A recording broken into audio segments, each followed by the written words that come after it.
A motivação principal da gente escolher este assunto é justamente que este é um assunto que trava o atendimento no consultório. É uma daquelas situações que assusta o colega. Quando você vê uma lesão escura e você não tem definido o que fazer ou como conduzir a situação, o caso do paciente, é uma situação que acaba assustando. Acaba afastando você de atender casos de estomatologia por você não saber como manejar esses casos. Portanto, é muito importante que você supere essa barreira. Por incrível que pareça, a solução do problema é justamente você enfrentar o problema. O lance é que isso não pode ser a barreira, você vai vencer isso justamente quando você dominar esse processo de fazer o diagnóstico diferencial, porque basicamente você vai ter que definir se isso é uma situação pigmentada ou se isso é uma situação vascular, que são as principais coisas que vão te dar esses escurecimentos, e baseado nisso você vai definir 3 possibilidades de conduta para esses pacientes. E é justamente esse raciocínio que nós vamos desenvolver ao longo da nossa conversa. Como você vai estabelecer essas diferenciações e por quê, e quais são as opções que você terá para resolver o caso e alguns critérios para que você faça suas escolhas. E também vamos conversar a respeito de algumas armadilhas, algumas situações que podem te surpreender. Mas por que esse medo que nós temos de enfrentar ou de diagnosticar uma lesão escura, e por que isso é uma razão tão grande de encaminhamentos de pacientes, né? Correr da briga. Por que tão frequentemente a gente corre da briga quando vê essas situações escuras? Bom, acontece o seguinte, né? A linha de raciocínio, sim, é algo que a gente faz talvez de forma inconsciente, sem se dar conta. Você imediatamente associa com aquelas coisas que são mais assustadoras, com aquelas coisas que mais te dão medo. Então, quando a gente está falando lá do câncer de boca, acontece a mesma coisa. Você vê a lesão branca, você automaticamente pensa que a lesão branca pode ser uma leucoplasia. O próximo passo no raciocínio é câncer de boca. Então você pensa assim, é branco, pode ser leucoplasia vira câncer de boca, o que eu vou fazer com esse paciente? Esse cara tem que sair voando do meu consultório para não ter esse problema aqui dentro. E é justamente o contrário, né? Você tem que entender que você precisa alinhar o processo de diagnóstico. E aí, quando a gente está trabalhando com lesões escuras, acontece a parada de uma forma muito semelhante. Você vê a lesão escura, lembra lá de uma aula que você teve na faculdade que falou de melanoma, e você imagina que a lesão escura pode ser um melanoma e se assusta e o medo é total. Bom, esse é um pensamento que ele é verdadeiro. Realmente, aquela lesão escura que você está vendo na mucosa do seu paciente pode ser um melanoma. Mas olha só, você precisa ter serenidade para avaliar o processo, para avaliar o caso, avaliar a lesão e fazer o passo a passo do processo de diagnóstico todo. Então, nós não vamos começar essa história olhando imediatamente a mancha do paciente, a gente tem que respeitar os passos para você fazer o raciocínio de forma adequada, e isso envolve primeiro você conversar com o paciente. E enquanto você está fazendo isso, você precisa lembrar que melanoma é raro, é muito raro. A maioria de nós vai passar a vida inteira profissional sem ver nenhum caso de melanoma na boca. Por outro lado, quando o melanoma acontece dentro da boca, na mucosa, ele é muito agressivo. Ele é muito agressivo e talvez 90% ou mais dos pacientes acabem indo a óbito. Então, a sobrevida, o prognóstico, tudo é muito ruim. E então, justifica a gente ter medo do melanoma? É claro que sim, a gente tem que respeitar demais essa lesão e saber que o prognóstico dentro da boca ele é muito ruim.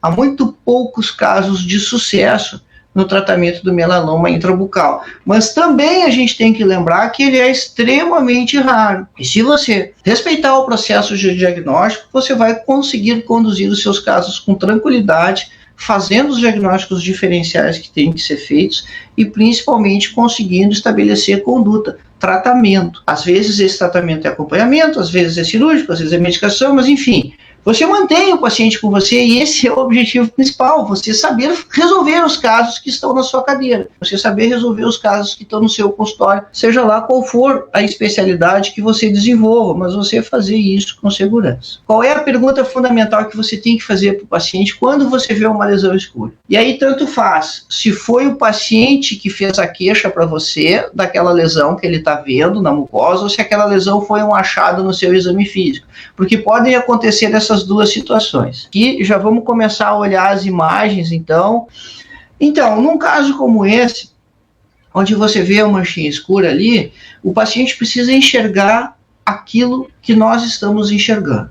Então, é preciso mostrar para ele e aí sim questionar a respeito da existência prévia ou não daquela lesão, se ele já tinha ou não aquela lesão, e determinar as características principais dela. O que você pode incluir aqui de diagnóstico diferencial? Você pode pensar numa lesão vascular, é menos provável. Você pode pensar em tatuagem por amálgama, mas olha no seu exame físico ali, você não tem restaurações de amálgama ali, junto da área, tem mais posterior, para que aquilo fosse a fonte dessa tatuagem, daquela pigmentação. E você pode pensar também, então, nas lesões que têm origem nos melanócitos, e aí, se for elevado, a gente chama de névoas, se não, isso vai ser uma mácula melanocítica. Mas qual é o grande recurso aqui, simples de ser empregado? É você fazer compressão com uma lâmina de vidro. Isso se chama vitropressão ou diascopia. Mas agora repara o seguinte, não dá para usar aquela lâmina de vidro que a gente usa para espatular os materiais, que a gente usa para espatular os cimentos, porque ela é grossa demais. Você não consegue transferir a pressão ali de forma adequada. Isso tem que ser feito com uma lâmina de microscópio. Então, a gente precisa ter no consultório uma lâmina na gaveta, lá guardadinha, e você consegue isso com o seu patologista, ginecologista, urologista, todas essas especialidades utilizam essas lâminas. E aí, quando você faz a compressão de uma lesão que é melânica, acontece isso que está acontecendo na imagem aqui. Veja detalhes importantes. Quando você tem aqui a seta branca, está indicado aqui a posição da lesão. Você está vendo ali a mancha escura no lado. E aí, na seta verde, você tem o dedo por trás oferecendo apoio. Isso é muito importante. Porque se você não tem esse apoio, você vai empurrar a estrutura toda. E o que você quer, quando você faz essa compressão, é justamente isquemiar a lesão vascular. É tirar o sangue de dentro da lesão vascular. Porque quando você faz essa isquemia, ela vai alterar a cor. E se ela alterou a cor é porque o sangue saiu, e se o sangue saiu é porque a lesão é vascular. Essa é a linha de raciocínio. Nem sempre a lesão vai desaparecer. E às vezes a gente tem essa expectativa de fazer a compressão e a lesão sumir totalmente. Isso é muito difícil. Vai ficar algum vaso lá que vai ter alguma quantidade de sangue dentro dele. Então, não necessariamente a lesão desaparece totalmente, mas com muita frequência você consegue perceber grande alteração. E olha só na seta vermelha. Você está vendo aqui na seta vermelha que a mucosa do entorno da lesão já está esquemiada e a própria lesão ela não alterou. Então isso é quando não é a lesão vascular. Normalmente é mostrado o que acontece quando você está frente a um hemangioma, uma lesão vascular ou uma varicosidade. Mas agora aqui você está vendo quando é frente a uma lesão melânica. Isso vai importar na sua conduta. Por quê? Porque você pode optar, dentro lá da lista de alternativas para o tratamento do paciente, de injetar uma substância esclerosante. E se isso é uma lesão melânica, não vai funcionar. Você vai fazer as injeções do agente esclerosante, e isso a gente chama de escleroterapia, e não vai funcionar. Porque o agente esclerosante não deu certo? Não vai funcionar, porque a gente está errando antes. A gente está com erro de diagnóstico ali. Não tem indicação de você usar agente esclerosante numa lesão onde a pigmentação está sendo produzida pelos melanócitos. Então isso é muito simples de ser feito, mas muito importante de ser realizado, porque isso te dá segurança na indicação da conduta. Vê bem, já passamos aquela etapa de determinar o tempo de evolução da lesão, a gente sabe que isso aí tem bastante tempo, e se isso tem bastante tempo, não pode ser um melanoma, não pode ser uma lesão maligna. Nesse caso aqui, você vê o aumento de volume no lábio, você vê a coloração escura, e você pressiona e apenas uma pequena área permanece lá em cima. E todo o resto aqui fica esquemiado, e você inclusive tem o desaparecimento do aumento de volume. E isso também é importante, porque se fosse um nevus, onde você tem elevação, quando você fizesse a compressão, o volume não desapareceria. E aí, então, você saberia novamente que não está à frente uma lesão vascular, aquele novelo de vasos, aquele novelo de veias. Nesse caso aqui é um hemangioma, porque você teve alteração de cor, mas percebe que não sumiu tudo. Tem um restinho ali, um residual, e é claro, isso é passível de acontecer, porque você está só tirando o sangue de dentro dos vasos, você não está mexendo na estrutura da lesão, de maneira que ela possa desaparecer totalmente. Outras situações aqui no lábio, onde você pode ter a mesma dúvida. Eu estou frente a uma lesão vascular, ou eu estou frente a uma lesão melânica? Faça essa manobra simples de compressão com a lâmina, e aí dá um jeito de conseguir uma lâmina de microscópio para você ter mais fidelidade nesse processo, na diascopia ou na vitropressão, e você vai observar o que acontece ali e vai confirmar a natureza da lesão. E olha uma mancha aonde não desaparece nada. De novo aqueles detalhes citados, ó. Os dedos lá na pele do lábio oferecendo apoio do outro lado, porque senão você vai estar só empurrando e não vai estar fazendo a compressão, a pressão necessária. A lâmina de microscópio, que ela é fina, então você consegue visualizar bem e consegue transferir a pressão ali. Toda a mucosa no entorno da mancha escura está esquemiada e a mancha não. E aí você tem a convicção de que isso não é uma lesão vascular. Então, olha só, às vezes a gente escuta colega falar assim, mas eu fiz a vitropressão e não deu certo porque não mudou de cor. Não, não é isso. Não é que não deu certo porque não mudou de cor, é porque a lesão não é vascular, é porque a lesão é melânica. E é justamente isso que você precisa saber. E é justamente por isso que você está fazendo essa manobra. E aí, então, você vai definir o que fazer com o paciente, depois que você definiu a natureza, que é o ponto inicial. Bom, existem aquelas situações onde a pigmentação, a lesão escura, ela não é pontual, ela não é localizada. Você tem ela espalhada ali nas gengivas, disseminada na mucosa ali da gengiva. E normalmente isso são duas possibilidades distintas. Ou isso é pigmentação fisiológica, ou isso é melanose do tabagista. Pacientes que fumam, o tabaco ele pode estimular os melanócitos e os melanócitos produzirem melanina e deixarem as gengivas pigmentadas. A melanose do tabagista ou a melanose do fumante, ela não é considerada uma lesão cancerizária. E, de novo, a pergunta fundamental aqui é tempo. Então, se isso tem meses, anos de evolução sem alteração, e nesse caso das gengivas é praticamente impossível o paciente não perceber isso, porque ao escovar os dentes isso é visível, quando isso está em posições mais para dentro da boca, aí sim é mais difícil a observação. Mas quando é amplamente distribuído nas gengivas, as pessoas sabem. Então, nesses casos, não se faz nada. Você não precisa nem acompanhar essa lesão. Não é indicado nem acompanhamento. É simplesmente fazer o diagnóstico e tranquilizar o paciente. Fotomicrografia, né? O cara vai mostrar a lâmina. Gente, mas isso ajuda a entender o processo. Então, sem puxar demais na histologia, de uma maneira bem simples. O que você vê mais na superfície da lâmina, lá, mais na parte da luz, você vê o epitélio da mucosa, todo estruturadinho aqui, com aquelas várias camadas que tem o epitélio, e você vê as papilas aqui projetando para dentro do tecido conjuntivo. É essa faixa mais roxa aqui na superfície. Essa parte mais rosa aqui embaixo é o tecido conjuntivo, particularmente o colágeno, as fibras ficam com esse aspecto mais rosa. Você vê a população celular ali do tecido conjuntivo, não interessa a gente definir aqui a morfologia das células, mas você vê muita área castanha, especialmente aqui onde está a seta, você vê essas áreas castanhas. Essas áreas castanhas são as áreas de pigmentação. Então, você tem melanócitos ali dentro do tecido conjuntivo, e nesse caso você pode chamar eles de células névicas, que estão produzindo ceratina, que estão impregnados de ceratina.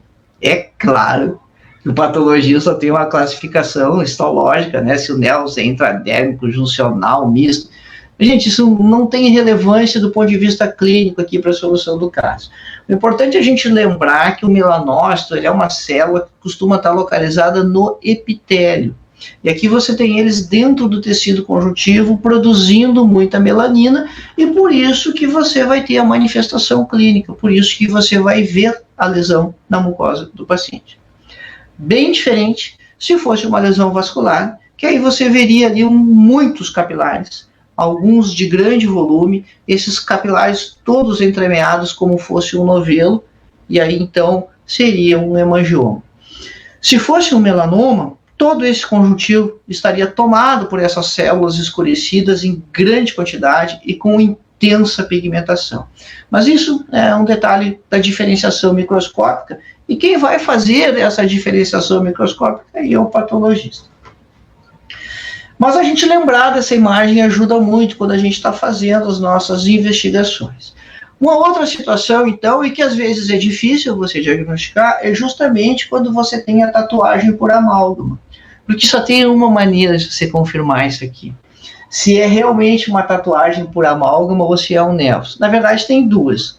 Uma é você remover, fazer a biópsia, mandar isso para o exame histopatológico, e aí o patologista lá na lâmina vai ver uma imagem como essa que nós acabamos de ver, ou ele vai ver corpo estranho metálico lá no interior do tecido conjuntivo, e a suposição sempre é de que se trate de amálgama. Então essa é a parte mais sofisticada do processo e que vai te dar uma garantia de 100% do diagnóstico. Mas existe uma outra maneira, que nem sempre você consegue fazer isso, que é radiografar. Por que nem sempre consegue? Porque nem sempre a quantidade de amálgama que está ali no tecido conjuntivo, ela é suficiente para ter imagem radiográfica. Nem sempre você tem um volume de metal que vai conseguir reter o raio-x e vai dar lá a imagem no filme.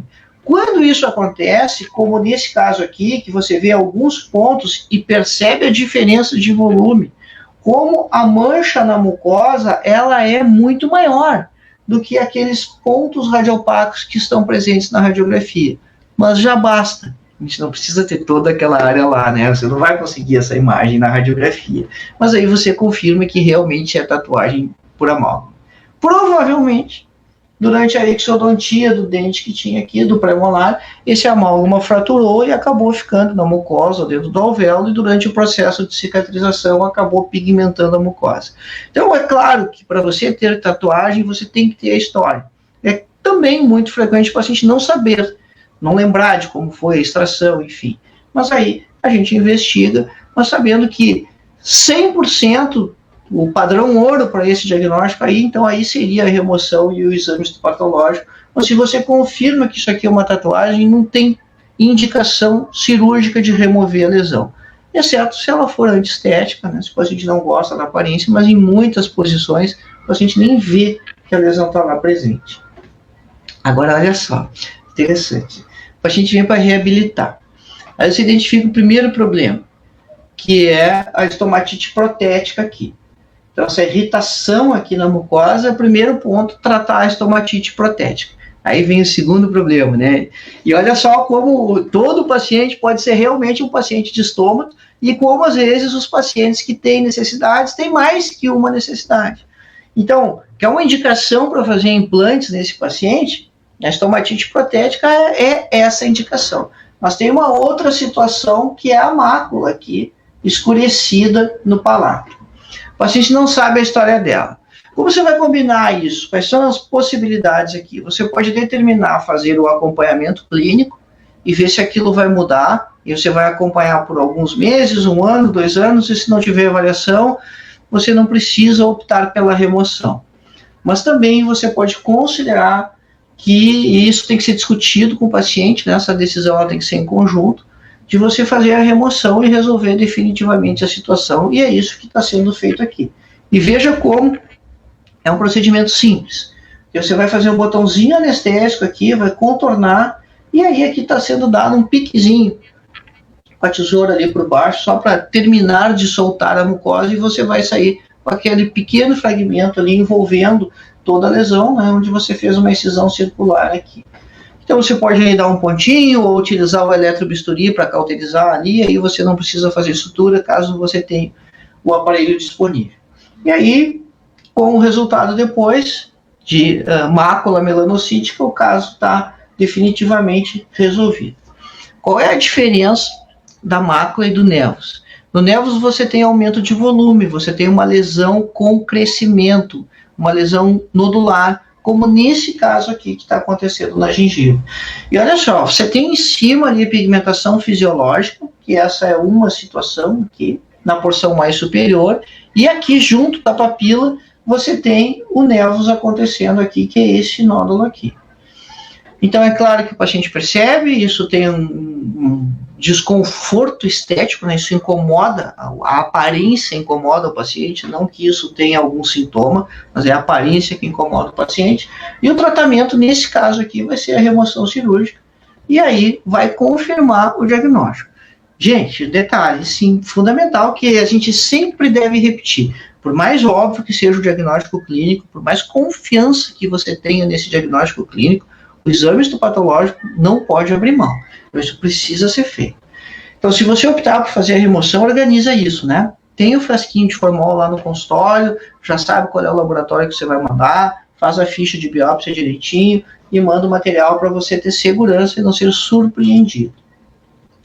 Também tem aquelas situações, né, das varicosidades que são pigmentadas, que as varizes linguais elas vão aparecendo à medida que a pessoa vai envelhecendo, né?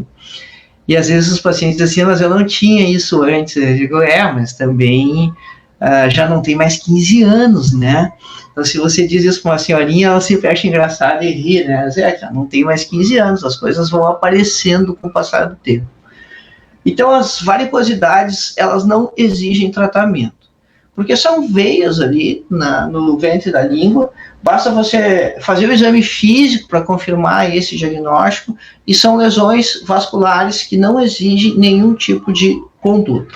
Claro que se isso ficar mais exuberante, talvez você tenha que remover uma ou outra veia ali, e aí então a indicação vai ser cirúrgica, né, de manipulação, mas só se houver alguma circunstância especial. Isso é assintomático, não causa nenhum tipo de desconforto, e, portanto, elas não são operadas. Então, essas 3 situações são as situações chaves para você definir, porque elas que vão pautar o que você vai fazer. Que se você não pautar isso antes, se você não determinar se aquela lesão pigmentada ela é vascular, ela é melânica, ou ela é um corpo estranho, e o mais frequente é a tatuagem por amálgama, nós podemos fazer a opção terapêutica errada. E aí, então, as coisas não vão evoluir da maneira que a gente esperava. Então, olha só, as 2 dicas fundamentais até agora. Você determinar o tempo de evolução para você não ter aquele medo do melanoma, porque o melanoma a coisa é rápida, a coisa vai acontecer de uma forma muito acelerada, e você determinar a natureza. E quando eu digo determinar a natureza, eu quero dizer você afirmar se isso é vascular, melânico, ou se é um corpo estranho que está presente ali, porque isso é o que vai impactar na sua maneira de tratar o paciente. E como você vai fazer esse tratamento? Bom, aqui também você tem basicamente 3 situações para serem decididas, na maioria das vezes, junto com o paciente. Tem aquelas situações que você vai indicar pontualmente, não, isso a gente tem que fazer tal coisa.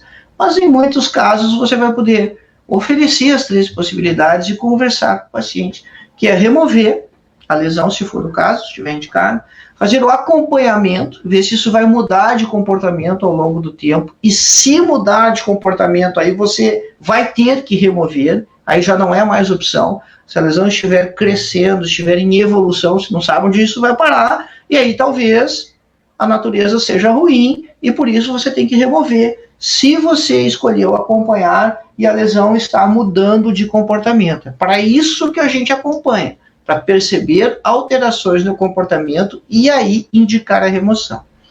E a terceira possibilidade é reservada só para as lesões vasculares, que é a escleroterapia, onde você vai aplicar na lesão lá um agente esclerosante. Aí isso é um procedimento que precisa um pouquinho mais de experiência, um pouquinho mais de conhecimento.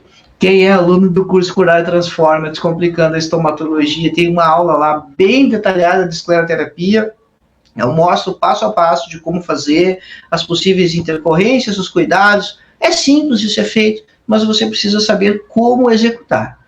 Então, lá no curso tem o passo a passo completinho da escleroterapia para as lesões vasculares. Gente, o que a gente tem que ter medo? A gente tem que ter medo do melanoma. Esse é o aspecto clínico de um melanoma. Nem sempre ele é tão exofítico assim, mas você percebe claramente que se trata de uma lesão agressiva, que está exuberante. Esse é um caso que tem 7 meses de evolução.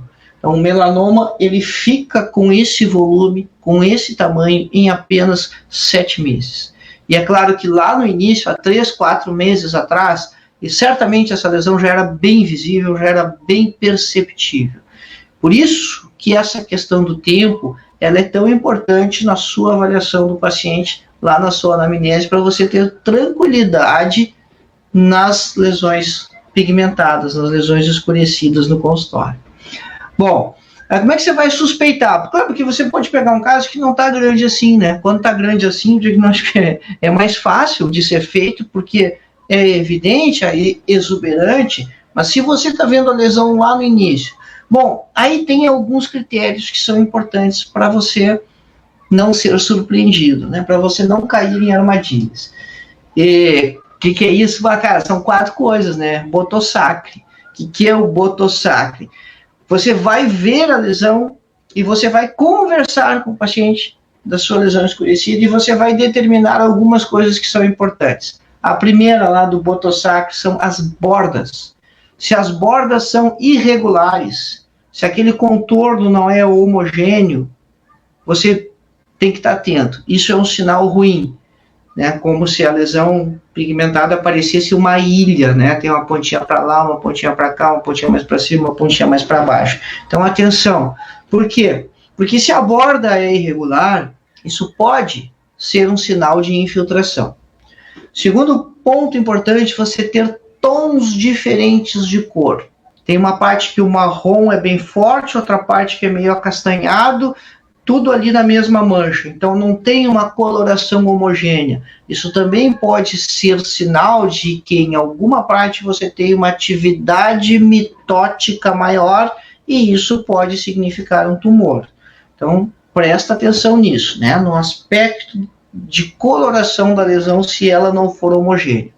Todos os casos que nós vimos até agora, a coloração era homogênea. Inclusive o melanoma, a coloração dele era muito escura, mas era homogênea. Terceiro ponto importante é se essa lesão ela começou a apresentar sangramento, porque sangramento é sinal de ulceração.